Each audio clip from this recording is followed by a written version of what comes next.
Bismillahirrahmanirrahim. Assalamualaikum warahmatullahi wabarakatuh. A'udzubillahi minasyaitonirrajim. Bismillahirrahmanirrahim. Alhamdulillah. Alhamdulillahirabbil alamin. Rabbi shrah li sadri wa yassir li amri wahlul 'uqdatam min lisani yafqahu qawli. Amma ba'd. Perkenalkan, saya Anas Rodi, mahasiswa program studi pendidikan agama Islam semester 3 dari kelas B. Pada kesempatan hari ini, saya akan membagikan sebuah informasi atau akan cerita tentang bagaimana perkembangan psikologi peserta didik. Nah, dan perlu diketahui bahwasanya seorang manusia itu melalui pertumbuhan dan juga perkembangan, yang mana perkembangan ini dapat diklasifikasikan menjadi beberapa poin. Yang pertama adalah ada perkembangan secara fisik. Jadi terlihat dari umur waktu masih 0 tahun, waktu dalam kandungan, sampai 2-3 tahun, sampai remaja dan dewasa, itu akan ada perkembangan ataupun perubahan pertumbuhan dari segi tubuh, dari segi tinggi badan, berat badan, dan yang lain. Bagaimana tubuh itu merespon di lingkungan sekitar. Lalu yang kedua, itu ada perkembangan secara kognitif. Dalam arti di sini adalah perkembangan dalam cara berpikir, pola berpikir, sudut pandang. Mereka sudah bisa berpikir, sudah bisa bernalar, berlogika. Jadi sudah bisa memilih dan memilah mana yang baik, mana yang buruk, sudah bisa membedakan antara merah dan biru dan yang lain.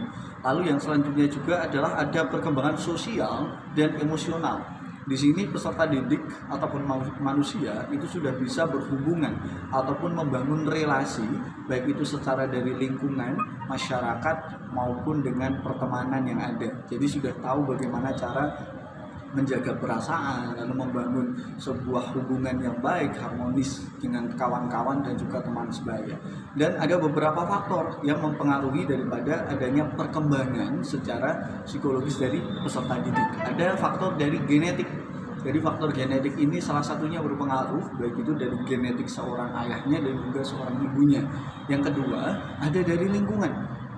Karena ketika dalam pembahasan tadi perkembangan emosional itu nanti akan terbentuk secara lingkungannya. Ketika mungkin dari awal itu sudah dididik secara keras, mungkin remaja ini ataupun manusia ini akan tumbuh dengan lebih tegas, perasaannya lebih tegas, lalu tidak lemah lembut dan yang lain. Mungkin pengambilan keputusannya pun dengan berdasarkan ketegasan.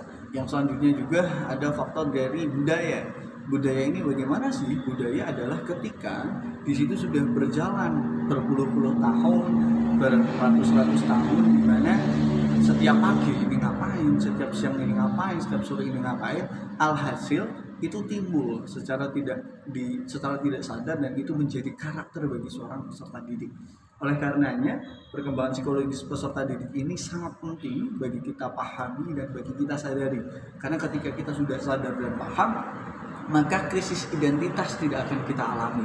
Oleh karenanya, marilah bersama-sama teman-teman semua, kawan-kawan semua yang ada di sini dan juga yang sedang menonton video ini adalah untuk bersama-sama kita care, kita peduli, kita pahami dan kita sadar dengan perkembangan psikologis bagi peserta didik, agar kita dapat memilih apa respon yang akan kita sampaikan, apa respon yang akan kita lakukan kepada orang yang melakukan satu dan dua lain hal. Terima kasih, mungkin itu yang dapat saya sampaikan. Kurang lebihnya dari saya pribadi mohon maaf. Saya cukupkan sampai di sini, karena kalau di sana dia sudah bahagia dengan yang lain. Anas Radin, Assalamualaikum warahmatullahi wabarakatuh. Terima kasih.